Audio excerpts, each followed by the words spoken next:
मेरे प्यारे बच्चों, सुभागी देवी इंटरमीडिएट कॉलेज के स्टडी क्लास में मैं रामाशीष गुप्ता आप लोगों का स्वागत करता हूं। आज कक्षा 12 के बच्चे इस वीडियो के माध्यम से हजारी प्रसाद द्वारा रचित लिखा हुआ अशोक के फूल निबंध को पढ़ेंगे। इसके पहले गद्य की व्याख्या पिछले वाले वीडियो में बता चुका हूँ। आज मैं इस वीडियो के माध्यम से आगे के गद्य की व्याख्या को बताने जा रहा हूँ, तो आप लोग आगे देखें। मुझे मानव जाति की दुर्मम और निर्मम धारा के हजारों वर्ष का रूप साफ दिखाई दे रहा है। मनुष्य के जीवन शक्ति बड़ी निर्मम है। वह सभ्यता और संस्कृति के वृथा मोहों की रोती चली आ रही है। न जाने कितने धर्माचारों, विश्वासों, उत्सव और व्रतों को धोती बहती यह जीवन धारा आगे बढ़ी है। ये कह रहा है आज का मानव जात बड़ा ही निर्मम अर्थात कठिन और कठोर धारा के हजारों वर्ष के रूप के साथ साफ दिखाई दे रहा है कि मनुष्य का जीवन शक्ति जितना कठिन है, जितना निर्मम है, वह सभ्यता और संस्कृति की वृथा के मोह को रोकती हुई चली आ रही है। न जाने कितने सभ्यताएं, न जाने कितने रूप, न जाने कितने संस्कृति को यह पीछे छोड़ती हुई आगे बढ़ गई। न जाने कितने धर्माचारों, विश्वासों, उत्सव और व्रतों को धोती हुई। न जाने कितने धर्माचार आए, कितने लोगों के विश्वास समाप्त हो गए, कितने उत्सव और व्रत हुए, सबको पीछे छोड़ती गई और ये नई जीवन धारा साफ करते हुए आगे बढ़ गई। संघर्षों से मनुष्य ने नई शक्ति पाई और इन संघर्षों से मनुष्य ने एक नई शक्ति पाई जो हमारे सामने समाज का आज जो रूप है वो न जाने कितने ग्रहण और त्याग का रूप है। जो आज वर्तमान रूप हमारे समाज में देखने को मिल रहा है, न जाने कितने त्याग और बलिदान के कारण ये रूप आज हम अपने देश का देख रहे हैं। देश और जाति के विशुद्ध संस्कृति केवलवाद की बात है। सब कुछ में मिलावट है, सब कुछ अविशुद्ध है, शुद्ध है केवल मनुष्य के दुर्गुण जिजीविषा। ये कह रहा है सब कुछ मिलावट है, सब कुछ अविशुद्ध है, अर्थात सब कुछ कोई भी शुद्ध नहीं है। शुद्ध है केवल तो मनुष्य के जीने की इच्छा, जिसे जिजीविषा कहते हैं। जिजीविषा का अर्थ होता है जीने की इच्छा। वह गंगा की अबाधित अनाहत धारा के सामने सब कुछ को हजम करने के बाद भी पवित्र है। ये कह रहा है यह जो आज का मनुष्य है वह गंगा के न जाने अबाधित का अर्थ होता है बिना रुकावट के, जो धारा निरंतर बहे उसी के समान उन सब को हजम करते हुए आज ये पवित्र है। सभ्यता और संस्कृति का मुँह क्षण भर बाधा उपस्थित करता है। कौन बाधा रुकावट करता है इसकी? सभ्यता और संस्कृति का मुँह क्षण, जिसे हम त्याग नहीं सकते और जिसको छोड़कर आगे नहीं चल सकते। धर्माचार का संस्कार थोड़ी देर तक इस धारा से टक्कर लेता है, पर इस दुर्गम धारा में सब कुछ बह जाते हैं। धर्माचारियों की विचारधाराओं को देखा जाए तो इस सभ्यता और संस्कृति से थोड़ा सा टक्कर लेता है, परंतु इस निर्मम और कठोर धारा से वह भी बह जाता है, वह भी पीछे छूट जाता है। जितना कुछ इस जीवनी शक्ति के सामर्थ्य बनाता है उतना उसका अंग बन जाता है, बाकी फेंक दिया जाता है। लेखक ये कह रहा है ये जीवन के साथ देने का जो सामर्थ्य बनता है उतने ही को अपने जीवन का अंग बनाता है। जो इसके स्वार्थ का सिद्ध नहीं करता उसको छोड़ देता है। धन्य हो महाकाल, तूने कितनी बार मदन देवता का गर्व खंडन किया। धर्मराज के कारागार में क्रांति मचाई। यमराज के निर्णय तारल्य को पी लिया है। विधाता के सर्वकृतित्व के अभिनय को चूड़ किया है। कह रहे हे मदन देवता आप धन्य हैं। न जाने कितने बार महाकाल के गर्व को धन्य हो महाकाल। एक लेखक ये कहना चाह रहा है हे महाकाल, हे महादेव, न जाने कितने बार आप मदन देवता के घमंड को चूर चूर किया और धर्मराज के कारागार में क्रांति मचाई। अर्थात इंद्र के कारागार में भी धर्मराज का और तोता इंद्र नहीं, लेकिन यहाँ ये कहा जाएगा कि इंद्र के कारागार में जितनी भी क्रांति मचाई, यमराज के निर्णय तरल को भी पी लिया। अर्थात आपने गरल बीज को भी पी लिया। हे विधाता के सर्वकृतित्व के अभिमान को चूर किया और विधाता द्वारा जो भी सर्वकृतित्व अर्थात जो भी विद्यमान था, जो विधाता ने जो निर्मित किया था, उसके अभिमान को भी तुमने चूड़ चूड़ कर दिया। आज हमारे भीतर जो मोह है वह संस्कृत और कला के नाम पर जो आसक्ति है, धर्माचार और सत्यनिष्ठ के नाम पर जो जड़िमा है, उसमें का कितना भाग तुम्हारे कुंठ नृत्य से ध्वस्त हो जाएगा। ये कहा जा रहा है आज हमारे भीतर जो भी मोह है, संस्कृत है, कला के नाम पर जो आसक्ति है और धर्म और निष्ठा के नाम पर जो जड़िमा है अर्थात जड़ता पकड़ लिया है, तुम्हारे कुंठित नृत्य से ये सब समाप्त हो जाएगा। कौन जानता है? ये कोई नहीं जान सकता। लेखक कहता है कोई नहीं जानता कब ये प्रलयकारी नृत्य कर सकते हैं और कब सबको समाप्त कर डालेंगे। मनुष्य के जीवन धारा फिर भी अपनी मस्तानी चाल से चलती जाएगी। फिर भी देखा गया मनुष्य की जीवन धारा है वह नदी की धारा के समान निरंतर बहती हुई अपनी मस्तानी चाल से आगे चलती जा रही है और जाएगी भी। आज अशोक के पुष्प अस्तावकों को देखकर मेरा मन उदास हो गया। कल न जाने किस वस्तु को देखकर किस सहृदय के हृदय में उदासी की रेखा खेल उठेगी। आज जिस तरह अशोक के फूल को देखकर मेरा मन उदास हुआ, न जाने कब किसको देखकर किसी सहृदयी व्यक्ति का हृदय भी उदास की रेखा में परिवर्तित हो जाएगी। जिन बातों को मैं अत्यंत मूल्यवान समझ रहा हूँ और जिसके प्रचार के लिए चिल्ला चिल्ला कर गला सुखा रहा हूँ, उनमें कितनी जिएंगी और कितनी बह जाएंगी, कौन जानता है। लेखक ये कह रहा है हम जिनका प्रचार कर रहे हैं, जिनका प्रचार प्रसार कर रहे हैं, जिनके लिए आप चिल्ला चिल्ला कर अपने गला को सुखा देते हैं, उनमें से भावी जीवन में ये मनुष्य के जीवन रूपी धारा में न जाने कितनी बह जाएंगी और कितनी टिकेंगी, ये कोई नहीं जानता। मैं क्या शौक़ से उदास हूँ, माया काटे कटती नहीं। ये कर मैं शौक़ से नहीं उदास हूँ। ये जो मोह माया है ये काटने से भी कटती नहीं है। उस युग के साहित्य और शिल्प मन को मसल दे रहे हैं। अशोक के फूल ही नहीं किसले भी हृदय को कुरेद रहे हैं। ये कह रहा है न जाने उस युग के साहित्य को शिल्प मन को आज के लोग मसल दे रहे हैं।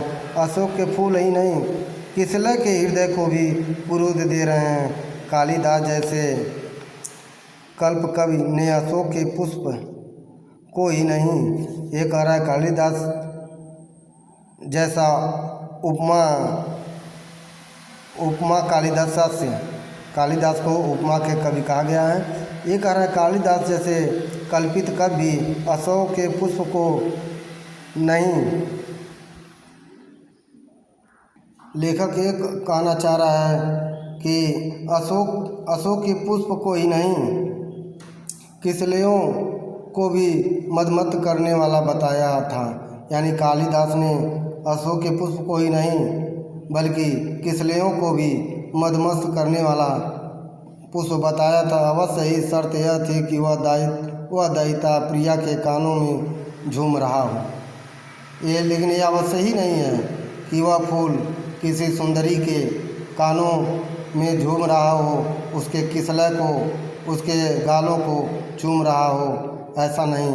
अर्थात वे सुंदरी के गालों को भी मदमद करने वाला बताया है।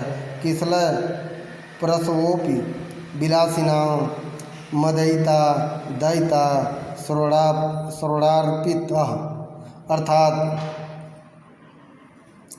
अर्थात कह रहा है क्या कि किसले प्रवोस्पि विलासिना मदयिता दयिता सर्वणार्पिता। अच्छा, अर्थात कहने का अर्थ है जो पुष्प गालों पर या विलासी जीवन में प्रयोग होता है वह मादकता की पूर्णता को करता है और स्वर्णप्रियता अर्थात वह समर्पित भी किया जाता है। परंतु शाखाओं में लंबी वायु ललित किसलियों में भी मादकता है। मेरा नस नस से आज करुण उल्लास की झंझा उत्थित हो रही है, मैं सचमुच उदास हूँ।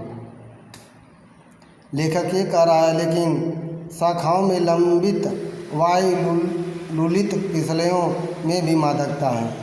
शाखाओं में खिले हुए किसले अर्थात लंबी वायु के झोंकों से हिलते हुए वह किसले की मादकता मेरी नस नस में आज भी करुण उल्लास से झकझोर दे रही है और मैं सचमुच उदास हूँ, फिर भी मैं सचमुच उदास हूँ।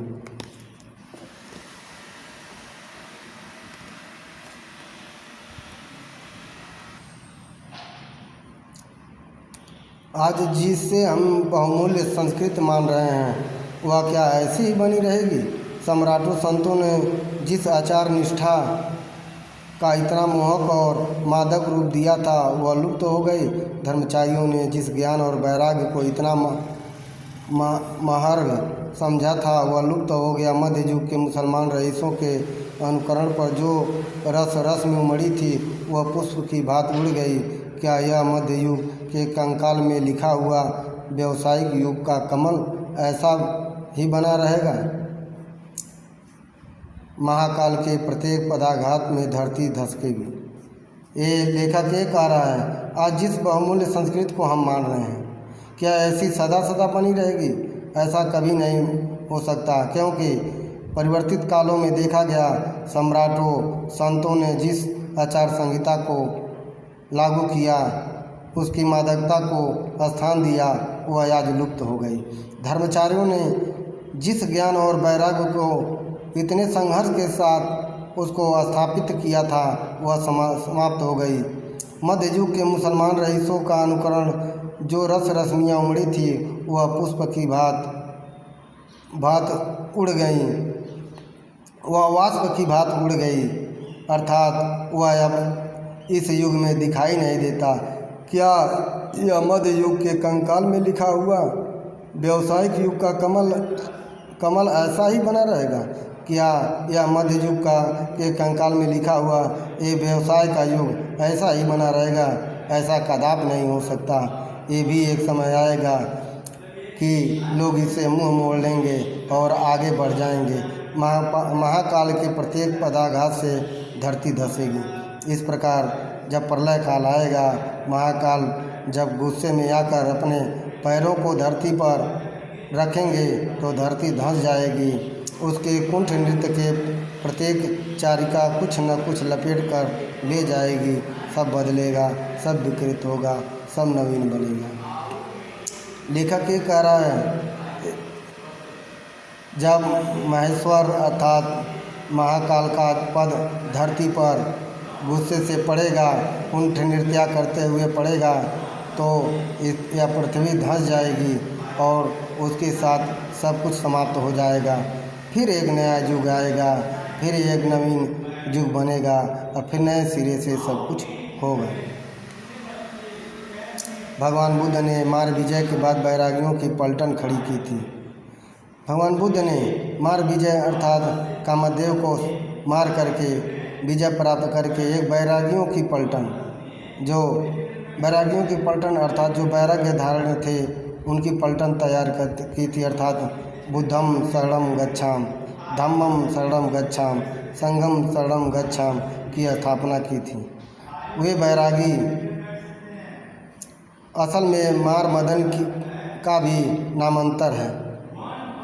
वही बात हुआ, असल में उनको समाप्त करना मदन देवता को समाप्त करने की बात है। कैसा मधुर और मोहक साहित्य उन्होंने दिया और न जाने कब यक्षों और ब्रजपाणी नामक देवता इस वैराग्य में मदन देवता वैराग्य वैराग्य प्रवण धर्म में घुसे और बोधिसत्व के शिरोमणि बन गए। फिर ब्रजायन के अपूर्व धर्म मार्ग पर चलित हुआ। यानी कहने का अर्थ है, यानी जब बुद्ध ने अपना बौद्ध धर्म चलाया था, और उसमें उन्होंने जब बौद्ध धर्म चलाया था तो वैराग्य के अलावा किसी का स्थान नहीं था। लेकिन न जाने उनके न रहने के बाद बौद्ध धर्म में वज्रपाणि नामक देवता वैराग्य धर्म में घुसे और बोधिसत्व के शिरोमणि बन गए। और फिर वह बोधिसत्व के शिरोमणि अर्थात उनका स्थान प्रमुख हो गया और ब्रजायन का अपूर्व धर्म मार्ग प्रचलित हो गया, जिसे हम ब्रजायन शाखा के नाम से जानते हैं। त्रिरत्नों में मदन देवता ने आसन पाया, जो उसके त्रिरत्न हैं। त्रिरत्न है कौन है? अभिधम्म पीठक, सूतक पीठक और बीना पीठक। ये तीन रत्न हैं।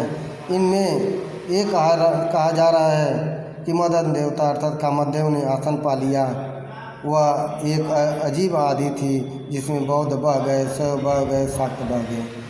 लेखक ये कहना चाह रहा है वह एक ऐसी आदि थी जिसमें बौद्ध भय बह गए अर्थात बौद्ध अनुयायी भी समाप्त हो गए, शैव बह गए अर्थात शिव के उपासक भी समाप्त हो गए, शाक्त बह गए अर्थात शक्ति के उपासक जो काली, दुर्गा और लक्ष्मी के उपासक थी वो भी उसके साथ बह गए।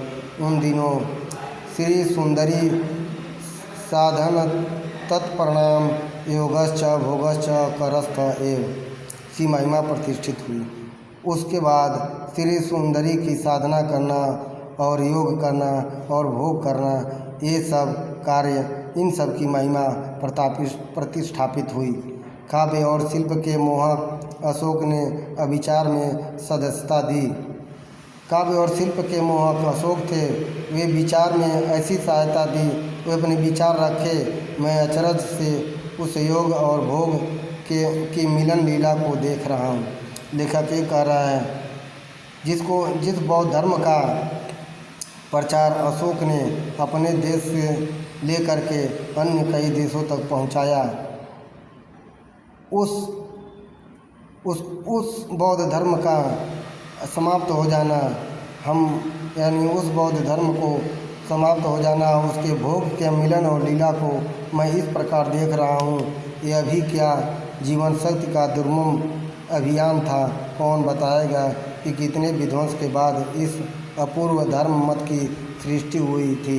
अशोक अष्टावक का हर फूल और हर दल इसी विचित्र पंडित की परंपरा ढोए जा रहा है। कैसा झबरा सा गुल्म है। कहने का अर्थ ये है, एक समय ऐसा आता है सब समाप्त हो जाते हैं, सबकी महत्ता समाप्त हो जाती हैं और नए युग का स्थापन होता है और उसमें एक नए वस्तु का स्थान मिलता है। इस प्रकार देखा जाए तो अशोक के गुच्छों में हर फूल हर दल विचित्र पंडित परंपरा को ढोए जा रहा है। कैसा झबरा सा गुल्म है, कैसा सुंदर अशोक के फूलों का गुच्छा दिखाई दे रहा है। मगर उदास होना भी बेकार है। अशोक आज भी उसी मौज में है। उसमें आज के 2000 वर्ष पहले का था, कभी तो कुछ नहीं बिगड़ा, कुछ भी तो नहीं बदला है। यानी लेखक ये कह रहा है, आज हम क्यों उदास हैं। लेखक ये कह रहा है, आज हम क्यों उदास हैं, बेकार में ही उदास हैं। अशोक आज भी वैसे ही मौज में है। जिस प्राचीन काल में जैसे अशोक हरा भरा रहता था, उसके अस्तावकों में फूल लगते थे, उसके गुच्छों में फूल लगते थे, आज भी वैसे लगते हैं। कोई भी तो कुछ नहीं बिगड़ा, कुछ भी तो नहीं। लेखक ये कह रहा है, आज कुछ भी नहीं बदला है। अशोक उसी मौज मस्ती से आज भी 2000 वर्ष पहले जैसा था, आज भी वैसे ही है।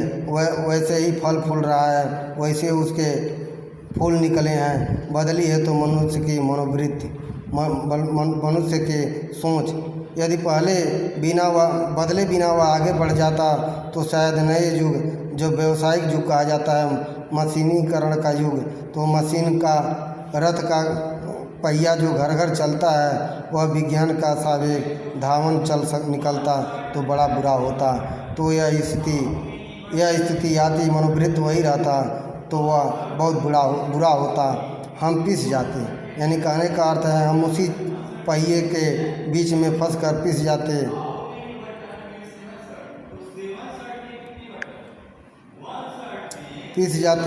अच्छा ही हुआ जो बदल गई पूरी कहाँ बदली है, पर बदली तो रही है। अशोक का फूल तो उसी मस्ती में हंस रहा है। अच्छा ही हुआ जो बदल गई पूरी कहाँ बदली, पर बदली है। अशोक का फूल उसी मस्ती में हंस रहा है। पुराने चित्त से इसको देखने वाला उदास होता है, वह अपने को पंडित समझता है। पंडिताई भी एक बोझ है, यानी जो इस अशोक के फूल जो पहले है उसको पुरानी सोच से जो देखता है अपने को पंडित समझता है। पंडिताई भी एक बोझ है, जितनी भी भारी होती है उतनी ही तेज़ी से डूबती है। कहने का अर्थ बोझ जितने ही भारी होगा उतने ही तेज़ी से वह डूबता है। जब वह जीवन का अंग बन जाती है तो सहज हो जाती है, तब वह बोझ नहीं रहती। एक बोझ जब जीवन का अंग बन जाती है तो सहज लगने लगती है और तब वह बोझ नहीं लगती। वह उस अवस्था में उदास भी नहीं करती। कहाँ अशोक के कुछ भी तो नहीं बिगड़ा है, कहाँ देखा जाए अशोक का तो कुछ भी नहीं बिगड़ा है। आज भी वैसे हरी भरी है, कितनी मस्ती में झूम रहा, हरा भरा अपने फूल लिए हुए फूलों के गुच्छों के साथ कैसे मस्ती में झूम रहा है। कालिदास इसका रस ले सके अपने ढंग से, मैं भी ले सकता हूँ अपने ढंग से। उदास होना बेकार है। कालिदास भी इसके रस को अपने ढंग से ले लिए हैं, मैं भी इसके रस को अपने ढंग से ले सकता हूँ अपने, और उदास होना बेकार है। इस प्रकार देखा जाए तो अशोक के इस फूल को देखकर उदास होना हमारे लिए बेकार है। तो प्यारे बच्चों, आज आप लोग अशोक के हजारी प्रसाद द्वारा रचित अशोक के फूल के निबंध की व्याख्या इस वीडियो के माध्यम से आप लोग जो सुने हैं, जहाँ तक हम यही आशा करते हैं कि आप लोगों को समझ में आ गया होगा। अब इसी के साथ यह निबंध अशोक का फूल समाप्त होता है। अब अगले पाठ की व्याख्या अगले वीडियो में करेंगे। तब तक के लिए धन्यवाद।